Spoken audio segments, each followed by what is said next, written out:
you're looking to massively improve your pipeline, we're going to give you the 10 secrets that we teach our industrial clients to utilize every week.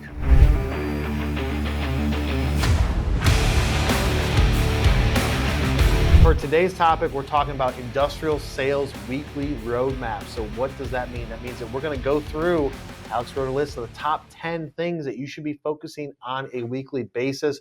We'll throw it up on the whiteboard and then we'll go in and talk about it. If you guys have additional stuff to add to it, put the comment in the comment section. We want to know where you're coming from, what industries are you in, what do you think about the topic, what do you think about the point that we're about to talk about, and all those things. So let's jump into point number one. What is it, Alex? Understanding your product and your industry. Understanding your product. So we can say what? Product and industry, or product knowledge. Yeah. Product and industry knowledge, product / industry. Yeah. All right, what do you got on that? Well, I got that it is really important to understand the product or services you guys are selling, obviously. From the get-go as a sales guy, it's really important for you to understand the ins and outs of the products, the ins and outs of the services. And that doesn't just mean when you first start out. There could be new products and services that your company are developing and creating on a monthly, on a yearly, on a weekly basis sometimes. There are new services that we're offering here at MFG Tribe because we're always on the cutting edge of learning. We're learning and offering new services that I need to make sure that I brush up on. I was a project manager, before I was in sales because Kyle wanted me to learn what we do here really well so that I can sell it. But since I've been project manager, we're offering 3 or 4 different services. So I make sure that weekly or whatever it is that I'm going in and making sure that the service that we have to offer, I am knowledgeable on, and some of the deliverables that we have change. We know that in marketing, things work and things don't. Some things that work last month don't work this month. So some of the deliverables that we have change. I'm trying to make sure that I know that service. You guys should be knowing your product. And if you guys are offering a service, the same thing. If your product has a new feature on it, you need to make sure that you're talking to your engineers. You need to make sure that you're going and brushing up on that. So if a potential client has a specific question around it, you're there to answer it. You're not going, and again, guys, it's never a bad thing to go, let me get with my team, but having those general knowledge questions on your product or your service are really important. Yeah, and you don't want to be too far ingrained with it to rely on that as your sales pitch, right? Like we've talked about that before. You don't want to just throw up information on top of them, but you got to stay relevant and up to date with everything that you guys are doing. So something may have changed. You can't possibly know everything about your service unless you are the person that started the company, did all of the work, built the systems, built the processes. Things change and evolve and new things happen. I don't think everyone's like you that knows everything that goes on in the company though, Kyle. But you need to be able to spend some time every single week just educating yourself on new stuff at your company. I mean, I think that's basically what Alex is saying is invest into learning more, but use it strategically in conversations, because too many times industrial salespeople strictly rely on, hey, I'm gonna sell this spec sheet, I'm gonna sell these as solutions, I'm gonna throw up my information on what we can do to you, instead of focusing on asking questions. So 100% agree, always be learning, but yeah, stuff changes, so you gotta stay up to date. Make sure you're doing that in the industry as well. If you are, we're all in industrial manufacturing here, so make sure that you guys are staying up to date on some of the industrial news, making sure you're staying up to date with the manufacturing news, seeing what kind of new products are out there, what kind of new services are out there, because you never know what you could do, what knowledge you could bring back to your company, back to your to your sales team, to your marketing team, being out on the lookout for new things in the industry. Yeah, and it's a good conversation point, right? Yeah. You can talk about, I follow companies that post articles that are relevant, follow publications that are posting stuff, not just necessarily about your space, but in general manufacturing, because you never know. It could be a side conversation that you're having, especially at events and stuff like that. Hey, did you see the price of steel did this, or the price of plastics did that, or whatever it is. Just building that trust because they think of you as a thought leader in the space. Yeah, and if you want to be the subject matter expert, you better know what's going on, especially if you guys as a company are offering a solution that is innovative, cutting edge technology, something out there. You need to be able to know as much, really enough to be dangerous about that in order to spark that conversation. But then know that in the conversation, you don't want to go too deep depending on the audience. You want to be able to pivot and say, hey, I'm gonna talk about this, but not go too deep because I want to talk about it more from a what are your problems? Let me offer up a solution standpoint. Yeah, exactly. All right. So what's number 2, Alex? Number 2 is going to be prioritizing relationship building. And then we always go relationship building on this. We won't go too much into it. This is more of a long-term relationship play. Making sure that you guys are touching back with your potential clients, making sure that you're addressing their problems. Kyle and I are always talking about this, making sure that you are reaching out, making sure that you're on the forefront of their mind without being overly obnoxious and overly annoying, hitting them up every single day, but making sure that on a weekly basis that you're touching up with your deals, you're touching your nurture deals, you're touching up the deal, you're touching the people with the deals that you have that are coming down your pipeline. When I quote somebody, I'm not going to let a week or two go past where I haven't touched or interacted with them or tried to reach out to them at some point, whether to answer a question, to make sure that everything that we have put on our proposal is meeting the requirements that they need. Just making sure that you are on the forefront of their mind, because again, that long-term relationship building, when they do decide to make that jump, and if they are going between, if you are, one of the 2 or 3 people that they are considering, they're more likely to go with you because you're the one that's always touching them. They feel that, hey, these people are here for me. These people are here to answer my questions. They're always knowledgeable. They're always down to help.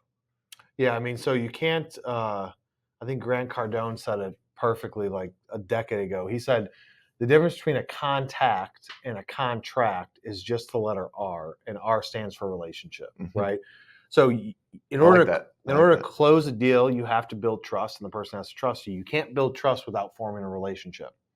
So in order to build that trust, you have to nurture that relationship, convince them that you have a solution to their problem. But it doesn't just happen in like a single conversation. Sometimes for some of you guys, you're selling stuff that it's 12 to 24 months selling cycle, right? So you got a long time to build that relationship. But usually what happens is that people give up after, like, they meet somebody at, let's say, FabTech or NPE, right? They meet some NPE's coming up here in 6 weeks. And if you guys are going to NPE, we're going to NPE. There's going to be 4 of us there, 5 of us there for the whole week. So if you guys are going, put a comment in the comment section. We'll set up time to come by your booth, and maybe we'll do some video stuff. I was about to say, maybe we can do some stuff to come help you guys out. At least get you on a show, right? At least let's do a live show from the floor at your booth or from. That's what we should do. We're going to give him a mic. He's going to look like one of those old school Fox News reporters. You're going to have just a mic walking around interviewing people. I'll just be like, what are you seeing in the industry, Steve? Yeah. So you want to focus on that, because people that you maybe met at the trade show a year ago, 9 months ago, 6 months ago, you've already given up after 2 months, 3 months of no contact. You got to keep pushing them. Now, for you sales guys out there, there's marketing automation solutions that can help you out to where you don't have to manually follow up with people. So if you guys aren't already looking into that, if your marketing team isn't looking into that, or they're not doing things to make your lives easier, tell them to hit us up. Book time with either Alex or Mason, and we can walk them through how to automate some of those things, because you want to try and take the human element out so you guys can focus on what you do best, which is building those relationships, having quality conversations, and closing those deals, which some of them take a long period of time. So the mundane process of sending somebody an email, hey, want to touch in and see what that project is, some of that stuff can be automated, and we can definitely do that for you. But like Alex said, it's all about the relationship, and like Cardone said, the difference between it is that letter R, which stands for relationship. Love that. What's number 3? Refining your sales pitch. Oh, we're going in the pitch. Oh, we're going into the pitch. All right. Let me get out of the way so you can see. Can they even see this, Riley? Yep, we're good. The pitch. Kyle will tell you, I go into him when I do discovery calls. We film all of our discovery calls. I always, every time I know that Kyle is going into, because he's so busy, I'm a sales manager. I'm still trying to refine my sales pitch on a weekly basis, on a daily basis. I'm trying to make sure that my sales pitch is customized to each client's unique need. I do my research before I go on a discovery call. I make sure that I realize what kind of problems they have. They've either given me some information that I can go, okay, hey, I at least know that I need to address these problems. Every single one of your sales pitch should be customized. As Kyle said, don't show up and throw up. But every opportunity that I get, every time I know Kyle's going to look at one of my videos on one of my discovery calls because he needs to create a strategy or something like that, I always try and ask him, hey, is there something that I can do to be better? And there is always something I can do. And Kyle will always say, there's always something you can do to be better. And and make sure when you do take those the critiques that you're not taking it personally. Kyle is a way better sales guy than I am, and I'm hoping to be like him one day, and I'm working that way. Whoever you have as your leader, make sure that you are following them. If you know that they are a good leader and you know that they're a good sales guy.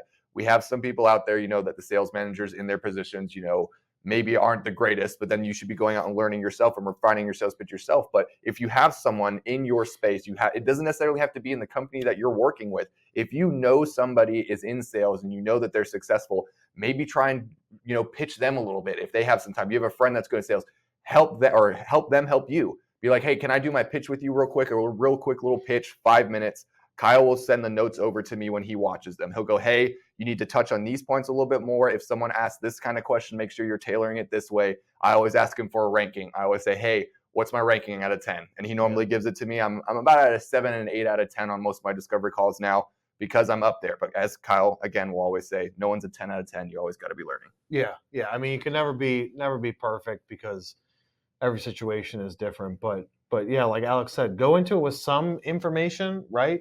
Not too much information, because sometimes if like I've done this before, I go in there too much, and then subconsciously in my mind, I'm like, I know what their problems are, and I don't ask as many questions, and I'm trying to drive the conversation into one path, and then when I get there, and I'm like, yeah, so I noticed all this stuff, and I noticed that you guys probably have an issue with X, Y, and Z, and we can blah blah blah, and they're like, oh no, we know that too. We've already taken care of it. It's somebody else, or it's somebody else. Different company's going to take care of that. It's like, dude, I just wasted my time. So it's like, look into it enough information to where you're familiar with the potential customer. Go through the history chain, maybe in your CRM system of what has the communication been like? What types of things have they looked into?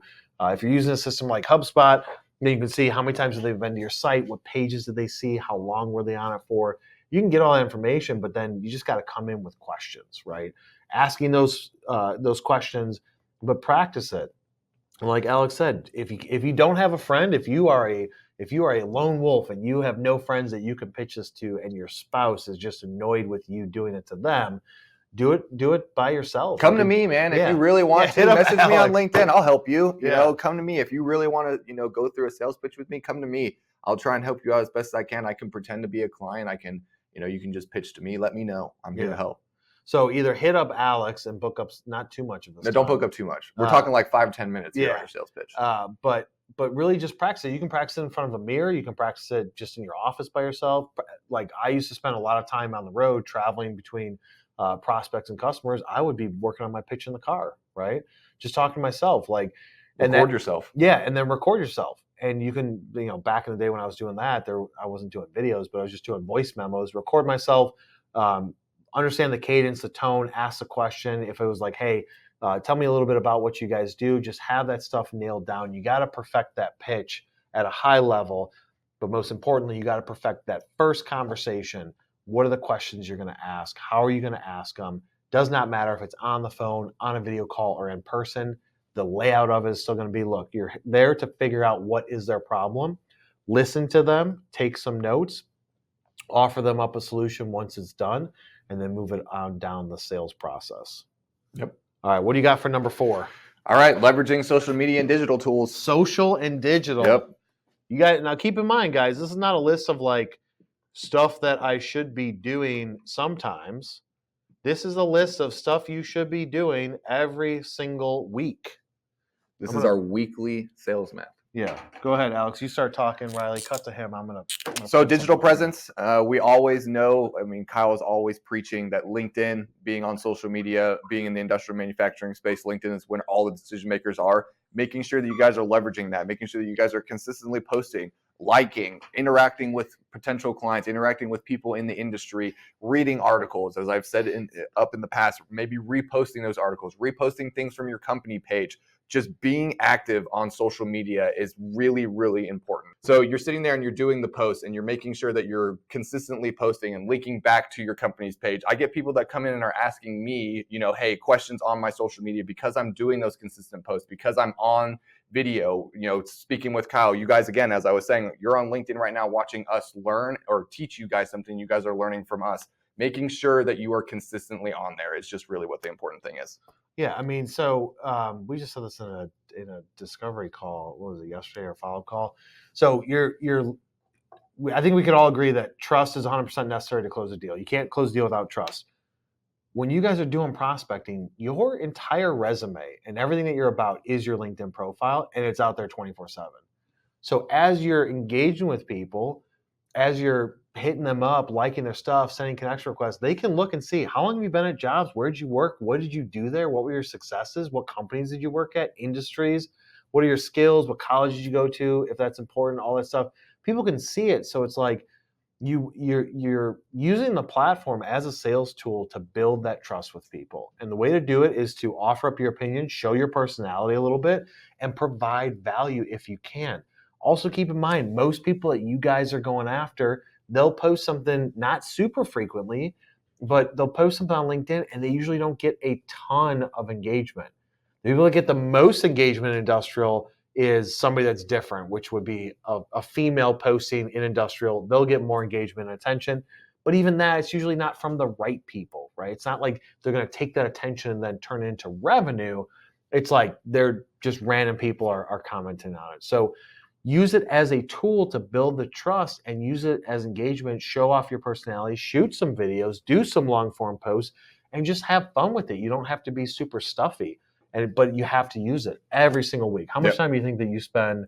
Uh, I always say break it down to network building versus like engaging. So if you were to separate the two, how much time a day would you say you spend on building your network, which we have some automation for I was that? just going to say you've made it a Um, little easier because of the automation. yeah, so building a network versus engaging. So let's say like hunting versus just straight up engaging. What do you think the split is? I'd say I'm hunting at least an hour a day on LinkedIn. I Okay. would say I'm, reaching out, messaging people back, liking posts, making sure that the people on my feed that are on there that I'm interacting with. And then I'd say probably about, again, another 30, 45 minutes. I'm probably almost about 2 hours a day on LinkedIn, at least throughout the day. That's not in just one big chunk as well. Yeah. I tend to do, a little bit of LinkedIn here and then something comes up, but I'm about 2 hours a day sitting there on social media and on LinkedIn and using that to my advantage, because it really does teach the people that are out there that come to your LinkedIn. They really will, if you're consistently posting and consistently liking and doing all that kind of stuff, even if they don't need you now, they will remember you. I promise. We have clients that have come in that have been on the lives with us, that have followed us through and have gone through this for years with Kyle, not necessarily me, but have been watching Kyle's lives for years and have come through, and now they've turned into business because they look at him as a thought leader, because they look at us as thought leaders, because they look at anybody with a LinkedIn that's actually putting themselves out there as a thought leader. And that's, again, forming that trust. Yeah, and to that note, to that story, we have a current customer now that signed up with us in I think it was November, end of November, and she said she's been watching the YouTube channel for 2.5 years and the lives and all the content we produce for 2.5 years, implementing those things that she could implement, and she reached a point where she couldn't do any more herself, and she wasn't happy with what she was getting out of the agency. Reached out, and now she's a customer. That's 2.5 years. Never liked, never commented, never posted, never engaged on anything. So it's like that's out there 24/7. You may not, like a lot of people in industrial space, they don't engage unless they're in sales or marketing sometimes, but most people don't even engage. They like we hear it all the time. People when we're at a trade show, they're like, "Oh yeah, Alex, I've seen your stuff," and it's like if you audited that person's stuff, he's never liked or commented on a single one of his posts. No. But guess what? He's seen every single one, and he enjoys it. But it's like getting them to actually comment or like. That's it's not going to come. So you can't look at that social engagement and be like, hey man, I've been posting 3 days a week for 2 months, like you said, and I only get 3 likes. Yes, you may only get 3 people that are willing to actually take the action, but you've got a ton of people that are consuming and agreeing with it. They just aren't coming forward and saying, yes, I'm going to like that. Maybe they think it's stupid. Maybe they think social media is for kids, but they're consuming the content and they enjoy it. So don't always just get caught up on, am I getting the right quantity of engagements? That's where on LinkedIn, I typically look at impressions. How many people are seeing it? How many eyeballs are on it? I care less about the literal number of comments because I know that it's getting out there. We see it when we walk trade shows. Alex sees it when he gets on a discovery call and it's like, oh, how'd you first hear about us? And they're like, oh, I saw you guys on LinkedIn. Well, what'd you see? I've been seeing all your videos, Alex. And then sometimes I get involved in those conversations like, oh, there's the other guy that's on all the videos, right? So don't just think that because they're not engaging, you're not being seen. Everybody sees it. All you need is one person.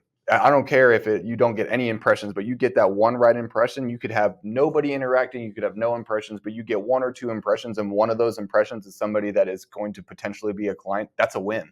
Why does it matter how many that you're getting? As long as if you have somebody that's on there that's looking at your stuff, just like every cold call, we all have made cold calls. That most of the time you make a cold call, they're either not going to answer. It's going to be a voicemail. It might be the wrong number, but you're waiting to get that one answer, that one person that's going to pick up the phone and have that conversation with you, because then that gives you the opportunity to pitch them. That gives you the opportunity to show them what you have and what you have to offer, and making sure that you're posting consistently can do that without you even having to be out there. You could be sitting at home at 6 p.m. drinking your beer, and somebody is on LinkedIn and sees your stuff and goes, the amount of discovery calls that we have that are booked at after hours? Yeah, after hours, 7, 8 p.m. And we know that that's because they've seen something of ours as they've been home. Yeah. I know that most of the time that people are booking at that hour have either come from a YouTube, and sure enough, when we look at it in the back, it's come from a YouTube, come from LinkedIn, from a LinkedIn post that's linked back to our website or something like that. They have come from some form of content that we've pushed out there, because that's when they're consuming it. And then we see the same thing with our clients, right? On our client side, like booking, sending out over RFQs at weird hours, and it's because they saw something on social. A lot of times it's somebody saw something on social and then pushed it to the right person internally at their company and said, you need to get pricing from these guys. You need to book time to talk with these guys. Yeah. So it's like that influencer, right? The circle of influence, the people that are influencing the decision, not necessarily the decision maker. They're able to push that out. So the stuff just works. So Alex is spending 2 hours a day. I would agree with that. I would say spend an hour engaging with people, an hour hunting for new people. If you guys are fortunate enough to work with an agency like us, then we can show you the automation side of it. If you want to know about how to do some of that automation, put "I want to automate" in the comment section. We did a webinar on it. What was that, last week, Riley? We did a webinar last week, fully recorded. Maybe we'll give you a copy of that recording where I go through everything and how to automate some of those mundane tasks. What do we got for number 5? Time management. Well, effective time management. Effective time management. So like time management that works. Yeah, you got to be prioritizing your tasks. You got to be. I want to go blue. I want to go black. You want to go black. You want to go every other. Yeah. I'm out there prioritizing my tasks. I tend to bulk out my tasks that I'm doing. I tend to block out my calendar I do it usually the day before, because my calendar is open.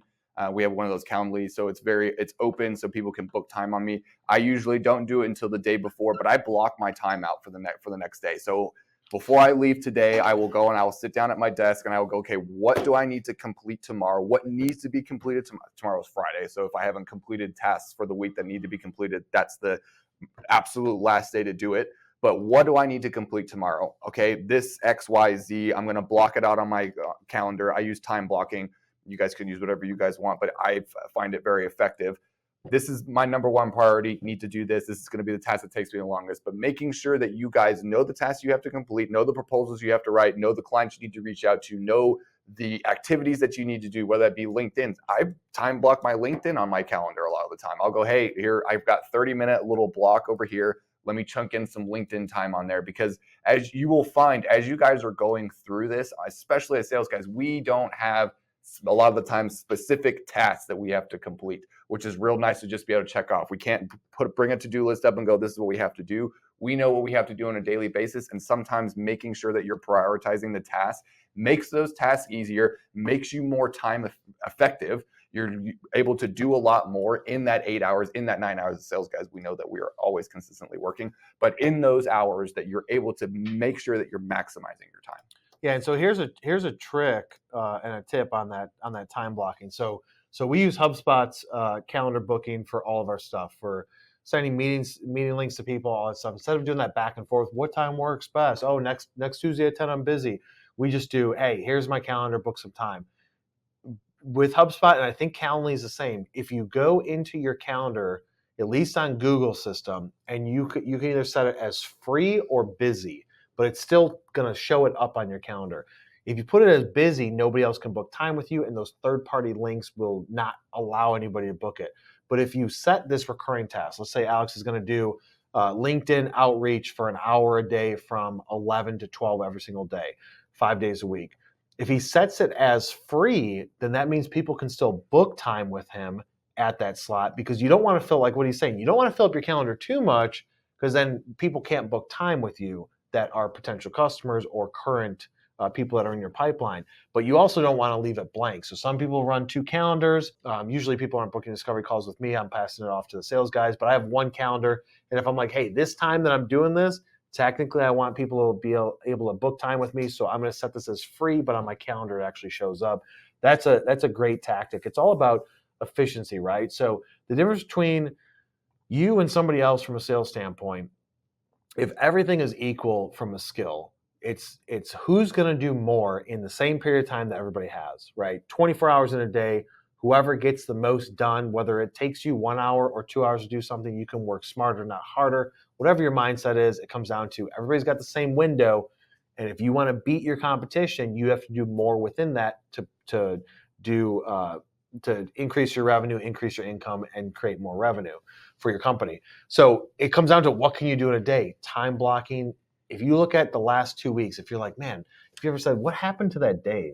Like, I don't even. Today is one of those days. Yeah, I didn't even realize our live was right now. I was like, oh my gosh, right, it's already like what 2:30. happened? And so then self-assess and be like, okay, was my calendar blocked out? And that's why I'm like, dang, this day's gone by fast? Or was my calendar open and I was just kind of like going from one thing to another with no real structure or organization?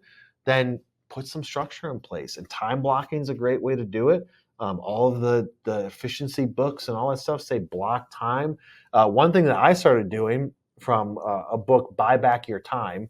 So write that down. Buy Back Your Time. Great book, talks about efficiency, talks about how to delegate to elevate and all these things, right? And so in one of those things, it said that if your inbox distracts you because you are over operations, but also doing other things, sales, stuff like that, if emails come through and they distract you from what you're doing, then turn off the auto syncing and just put it on your time calendar to check your email 3-4 times a day. And then eventually, maybe you have a personal assistant that checks your emails for you and lets you know that stuff. Like, that's when you get super fancy. Does that mean I get a personal assistant soon? Yeah, you can have Riley. Will you be his personal assistant? No, Riley would not. Yeah. So that's eventually like a lot of CEOs do that, where they have an executive assistant, personal assistant that's tracking their email and just being like, hey, here's 3 things that came through in the first half of the day that need your attention that you should focus on. But emails from me were super distracting because when a problem comes up and we get notified about it, whether it's through our project management system, I'm like, all right, let's go and fix it. And it can distract you when you're in the middle of doing things. So I turn that off, and it makes efficiency increase through the roof, as long as you're also saying, with this time that I have now, what am I going to do with it? And just chunk those things out, set it to be recurring. Some things you leave as free instead of busy so people can book time with you. But that's super effective when it comes to planning out your day and your week. Block out that time, man. You'll find you'll finish things quicker too, like because you have it time blocked and you know what you have to do. You know it takes an X amount of time for you to complete this. You'll find the majority of the time you will be able to finish the task quickly or quicker, because you know what you're doing. You know that this is for this amount of time, I have this to finish. If you're going and doing 3 separate tasks throughout the day, sometimes that going back and forth from tasks, you can lose an hour or 2 out of the day. Yeah, and then also, like, if Alex has his stuff time blocked out and I'm going to go talk to him about something, I'm going to check his calendar first, right? And I'm going to say, like, what does he got going on? If he's in the middle of doing calls, doing follow-ups, doing something like that, I'm not going to go in there and distract him. I'm going to be like, no, I'm going to leave him alone, as other people in the office should, right? Depending on your situation. Now, if people aren't going to respect it, if you're in the office, people are like, I don't care what's going on, I'm just going to walk in, then you got to deal with that boundary. But if you block it out, then it's like nobody has to question what's going on. What's your plan for today? Well, my plan is already set. It's the same plan that I have. Sometimes I throw in a couple different things based on discovery calls, follow-ups, meetings, etc. But my day's pretty much set, and that is the way to succeed. Yep. What do we got for number 6? Active listening and problem solving. Oh shoot, we're going listening. Oh, we're going listening. Because you got active, right? actively. That's the key. It's actively listening. I want to see you actively listening. Listening and what? Problem solving? And problem solving. Every week, every day that you are coming across a client, you're coming across a potential client, you're coming across somebody in the industry, you should always be active listening. You should always be asking them questions. When they're done with a statement or something like that, ask a follow-up question. We're sales guys. We know that asking questions is one of the best ways to form a relationship. And it proves to them that you've actually listened to them, that you're not just glazing over and then going, oh yeah, that's good. I mean, we've all been there and done that. Yeah, that's cool, or okay, sounds good, and we haven't really listened to them. Make sure you're listening well, asking questions, relaying information to them, adding to their story, not cutting them off, being quiet, listening, shaking your head when they bring up a point, not having to sit there and cut in and make your own point. But again, that relates into problem solving as well. When clients are bringing you a problem, making sure that you've listened well enough to understand the problem so that when the solution that you give them is actually a good solution and not something that they have said in the past. If someone brings me an issue for social media, for example, and they're like, well, we've been posting blog posts and everything like that, and I didn't hear that they were posting blog posts. I'm like, oh, well, posting blog posts and videos should fix that issue. They're going to look at me and go, you obviously weren't listening to me. All you heard that was my issue with social media. Then you tuned out, and then you came in with this I don't know why that solution. The solution. I'm looking at solving, doing. and I wanted to say solving. The solution we're already doing. Where you bringing that solution, and they're like, we're already doing that solution. It makes you look bad because you weren't actively listening and because you weren't actually bringing a good solution to their problem. Yeah, and I would ask you guys, how many of you guys are doing video, like a lot of video meetings now with the changes since COVID? If you guys are doing a lot of video meetings, put it in the comment section, because just record those, right? Like record every video meeting you're having with a potential customer, existing customer, you're reviewing quotes that you're doing, you're having discovery calls, whatever it is. Record those and go back to it. That's one way, is that if I'm focusing on what you just said and taking notes on it, now I'm splitting my attention between me writing the note and listening to what you're saying next. And you can do that. That's called multitasking. But if you're multitasking, you're not putting all of your attention into one or the other. So if you're a big note taker and you're constantly taking notes, then you're definitely not paying attention to what's going on. And that's just listening, but not actively. So with salespeople, it's like, take some notes, take key strategic notes, and then if you want more notes, go back to the recording and sit there and just listen and watch it, and then take further in-depth notes. Then take those notes, put it into your CRM system so they live there forever, and then you can always go back to them and reference them. But it's all about listening and then asking strategic questions. You got a win-win too on that. If you're recording your pitches that you're doing, number 3, the pitch. You're recording the pitch, you get to go and listen to an actual pitch that you've pitched to an actual client. You're able to sit there and you're able to review. I sit there and sometimes I cringe. I sit there and I watch myself and I say, man, the discovery call went really good. And I sit there and I go, I had an opportunity there to readdress, a problem that they had in a different way. I addressed it this way, but I should have addressed it this way. Not that I necessarily did something wrong, but that I know in myself, hey, next time that comes around, I'm going to address that in a different way. Yeah. Exactly. So you get a win-win. You get to redo your notes so you can actively be paying attention to the conversation. Mm-hmm. And number 2, you get to critique yourself. Let's talk about number 7. This is I think one of the most important ones. I know that we waited. All right, so should I put a star next to I think this one's a star-worthy one. Networking and prospecting. Networking and prospecting. Every week. Every day. Every day. Minute that you guys are not doing something, you should be networking and prospecting. It is consistency. We always want our pipeline to be as full as possible. Kyle will sit there and tell us, and I know it, every sales guy knows it. If you have a week that you aren't being consistent in your networking, your prospecting, a few weeks down the road, you're going to feel it. You're going to have a drop-off on your discovery calls. You're going to have a drop-off on clients that are interested in you. You're all of a sudden going to be like, wait a minute, I had a bunch of discovery calls about 2 or 3 weeks ago, and I haven't had a discovery call in 3 weeks. If you look back and you looked at your consistency in your prospect, your networking, you will probably find an area in time, whether that be that you were on vacation. Sometimes we have to go on vacation. We all need a little bit of time to get back to it. But you will find that if you're not consistent, your funnel is not going to be full. You have to. There are people leaving your funnel on a consistent basis, whether that means they're signing or, hey, they've gone a different direction. Your funnel is slowly leaking. And if you aren't adding that sand on top of that funnel, or those clients on top of that funnel, eventually 2 or 3 months down the road, you're going to have nobody in your funnel. And then what are you going to do? You have to start from scratch. And that is the hardest thing to do as a sales guy, is create a pipeline from scratch. Because once you're in that zone, once you're in that, I'm on a roll, I have the clients that I'm doing, I'm getting my networking out there, I'm prospecting new clients, I'm out there interacting with, trade shows, whether I go to events or whatever I'm doing, it has to be consistent. And networking, you can network when you go to dinner. I mean, I'll sit there and sometimes when I'm playing golf with people, I'll be like, oh, what do you do? Sure enough, they're in the manufacturing world. And I'm here in Austin, Texas, and I'm playing, with people that are a part of some of the associations that I'm a part of. And I'm, randomly meeting them. You never know when you're going to bump into somebody, and you never know when you're going to bump into somebody that can really affect your life. And that's not just for your job. You never know. You might knock into somebody and they could give you your next big opportunity. You never know. Networking is not only, for us sales guys, for everybody. You should be networking yourself. Yeah, and doing it, I mean, being open to the idea and putting yourself out there, right? So if you're already in sales, you're probably used to traveling, used to talking to people, but do it on a daily basis, and you never know where your next deal can come from. You never know who knows who. Manufacturing space is very overlapping, and it's a small industry, and everybody's connected to everybody somehow. So somebody that you talk to today may know somebody that works at Boeing and is in procurement that you're trying to get in touch with.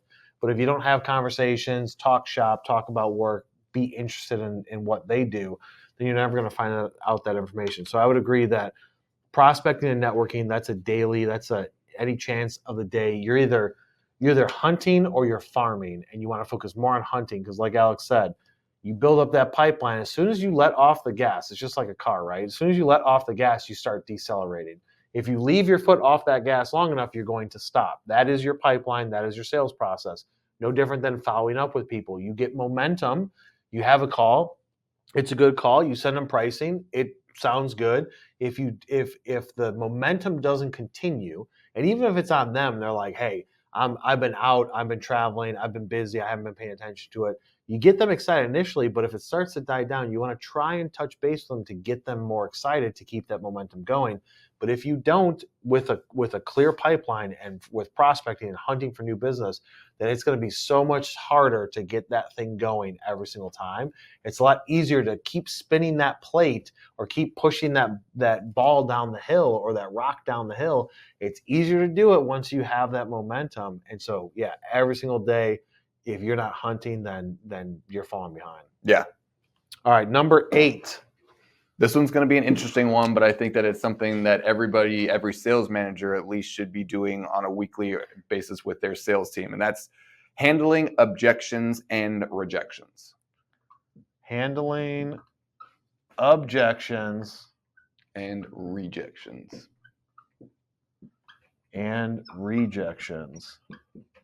All right, let's talk about it. So you got to equip your salespeople with the skills to anticipate and address common objections that they may encounter. There are going to be objections, whether it be price, whether that be, oh, we've already done something similar, we've already used something similar. You need to make sure that your sales guys are equipped with questions to ask, things to say that will negate the objections that they're having. And again, not negating the feelings that they have and making them, the potential client, feel like they are wrong. Addressing the problem. Again, going back to problem solving. If they bring me an objection of, hey, we've already done, like with video, for example, well, we've done video, it's really expensive, and I use our services as an example just because I'm very knowledgeable on it. You guys will have different ones. But if someone comes in and go, well, we've already done video, my first question is going to be, what kind of videos did you guys do? I'm not going to be like, well, video does work, you guys must not be doing it right. I'm going to ask the question of, what kind of videos did you do? Oh, well, we did interview style videos. Okay, were they text on screen videos? Yes. Okay, well, text on screen it was good, but there's a lot of other things that we at Manufacturing Tribe can do that is a lot better. You need to be able to handle those objections without making your potential client feel like they are wrong or they are stupid, because that is going to be one of the fastest ways you can lose trust. Is that if you're just like, oh, well, you're wrong, they're bringing you, again, a problem, and you need to actively listen and solve their problem without making them feel like they are in the wrong. So equipping your team, whether you're a sales manager, making sure that your sales guys knows. Kyle will tell you, I used to get obscenely upset when we would lose, when someone wouldn't go with us, when we would be like, okay, well, now it's down the road. And I'm like, well, what did I do wrong? This is ridiculous. What did I do wrong? I must have fucked up. or excuse me, I must have messed up. I must have messed up. I must have done something wrong. Kyle will come in and go, hey, deep breath. Let's go and look at this. Let's look at what we could have done better. Let's see what kind of objections that they have. Why did they reject this? Was it because, hey, there's a service that we may have not offered, or they're really looking into, for us, one of the big thing is publications. We deal with publications, but we ourselves don't have publications. So we have people that come in. If it's something that you really can't do anything about, don't lose sleep on it. Don't sit there and go, well, I messed up. You need to identify why you lost them and identify those objections as well. Yeah, and you need to practice it. It's not like you guys have 1,000 objections, right? You're not selling cars. You don't need to practice all of these objections. It's just going to come down to like price, the timing, the value, or the delivery of what it is that you guys do. So you may not be the cheapest machine shop, injection molder, automation house, robotics company, etc. You may not be the cheapest, and so you have to go into it and be ready when somebody says, "Yeah, you guys are more expensive than everybody else." Yes, we are more expensive because we provide the best solution to your problem. So be able to have those things ready, and that's really what Alex is talking about. Have those responses ready to the most common questions. Number 9. It's going to be continuous learning and development. We kind of touched on continually learning when it comes to product knowledge, but continuous and dev. Learn and dev. Making sure you guys are always upgrading your sales skills, making sure that you are, watching people like Kyle, people like Kyle, that are teaching you guys new ways, new tips, new tricks, new things to do on a day-to-day basis, making sure that you guys are always open to learning something. If you think you are the expert, if you think you are 100% on something, you are not. I promise you. Again, even if you are the owner and proprietor of a whole company, of your specific company, there is always something you can learn. There's something you can learn about, the industry that you're in. There's always something you can learn about the company that you're a part of. Even if you're the CEO, learning about the people in your company, learning about what your strengths and weaknesses are, because as a CEO, you're always sitting there learning and looking, going, okay, what are we good at and what are we bad at? Because as soon as you identify, hey, this is something that we're not good at, you can fix that problem and become even stronger as a company, as a cohesive unit. So just making sure you guys are always out there upgrading your skills. And find a mentor. That's important. Yeah. Even when you think that you know everything about something, go learn something. Learn something about yourself. How could you be a better leader? How could you be a better boss? How can you change your mindset? How can you plan better, set better goals? Like, there's so many different areas for you to learn. I think last year I probably read maybe 15, 16 books last year, strictly about time management, mindset, development, goals, planning, like all that stuff. And those are things that I didn't know. I probably read 100 books in the last 4 years. I'm constantly learning, and you can never know everything. There's always ways to improve every single area. And even if you are the best in one area, you're lacking in others. So beef up those skills, because you're only strong as your weakest link, right, in anything. And so try and get those skills up as long as it interests you. All right, number 10, and then we can close this out. Last one, and obviously the one that you should be doing on Fridays anyway, or at the end of the week, tracking and analyzing your performance.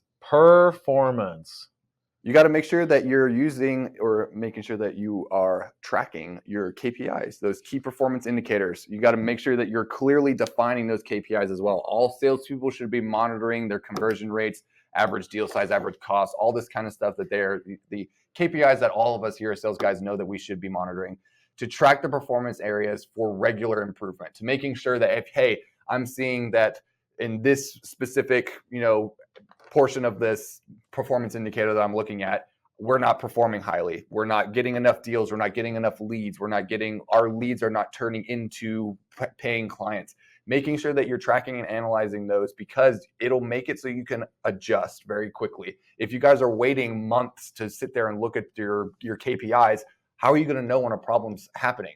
You could find it if you're going through weekly and you're reviewing these. You can find a problem quicker and solve it quicker than a month or two goes down the road, and all of a sudden now you're looking at it and you go, okay, well, this is a problem that has now turned into a very big problem that now is going to take a lot more resources than if I had just taken the 5 minutes to look at these every week to identify problems and find solutions. Yeah, so set those goals, set those KPIs, what Alex is talking about, right? So if you know what you have to hit, set those goals on a weekly basis. Look at your what you're doing. Are you working towards that goal? Is it working? If not, maybe make micro adjustments.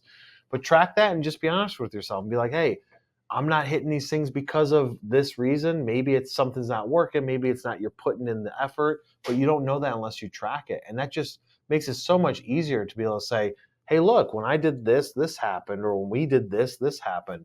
But track those metrics, throw them up against your KPIs. You can't possibly know if you're going down the right path if you're not measuring that. And you can't just be like, oh, yeah, no, I'm doing good. Well, you don't know until you actually track it. So those are super important because that wraps up everything, right? So all of the other 9 things that you're going to do are going to be summed up by the 10th thing, which is measuring everything, and look at it on a weekly basis and be like, did I win this week or not? Did I win this day or not? And then go into the following week and be like, all right, next week, these are the adjustments I'm going to make. I'm going to listen to Kyle and Alex. I'm going to do these 10 things that they said, these 9 things. I'm going to at least time block and do these things and spend more time on LinkedIn and then just measure it and see how it's working for you.